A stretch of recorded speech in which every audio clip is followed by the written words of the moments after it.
প্রণালী দিয়ে জাহাজ চলাচলের ব্যবস্থা যতক্ষণ না পর্যন্ত পুনরায় চালু হচ্ছে ততক্ষণ পর্যন্ত কিন্তু এই সংকট বাড়বে।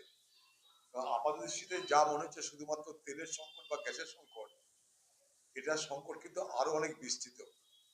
যেমন সিমেন্টের জন্য লাইমস্টোন লাগে, সেটাও ওখান দিয়ে আসে। আমাদের সার, আমাদের দেশে তো সার উৎপাদন হয় না, সমস্ত সার আসে পশ্চিম এশিয়া থেকে বা অন্যান্য দেশ থেকে।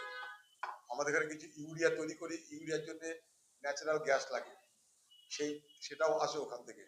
স্বাভাবিক কারণে একের পর এক সেক্টরে কিন্তু ধীরে ধীরে সমস্যা নেমে আসবে এই হরমুজ প্রণালী যতক্ষণ পর্যন্ত না চালু হবে। জাহাজ চলাচল না হলে খুব বিপদ।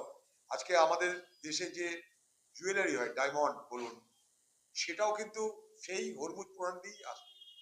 তার র মেটেরিয়ালস গুলো আমাদের এখানে প্রসেসিং হয়, কিন্তু তারা আসে সেই হরমুজ প্রণালী দিয়ে। ফলে যতক্ষণ পর্যন্ত তারা এই হরমুজ প্রণালী চলাচলের জন্য খোলা হবে ততক্ষণ পর্যন্ত এই সমস্যা থেকে মুক্ত হওয়া মুশকিল। দুটো মাত্র দেশকে তারা অ্যালাউ করছে, সেটা হচ্ছে রাশিয়া আর চীন। বাকি কাউকে তো অ্যালাউ করছে না।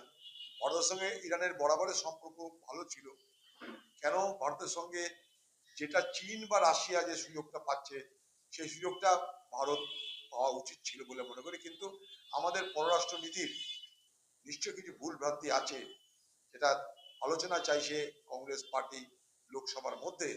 সেই আলোচনার মধ্যে দিয়ে কিন্তু আমাদের পররাষ্ট্রনীতির কোথায় ত্রুটি আছে, কোথায় কমজোরি আছে, সেটা কিন্তু স্পষ্ট হবে। আমরা এখনো পর্যন্ত রাশিয়ার কাছ থেকে তেল নিতে পারছি, ফলে তেলের দামের হয়তো তেমন সংকট হতে দেরি আছে। আমরা রাশিয়া থেকে তেল নিচ্ছি বলে, সেখানেও আমেরিকার নানা রকমের হস্তক্ষেপ।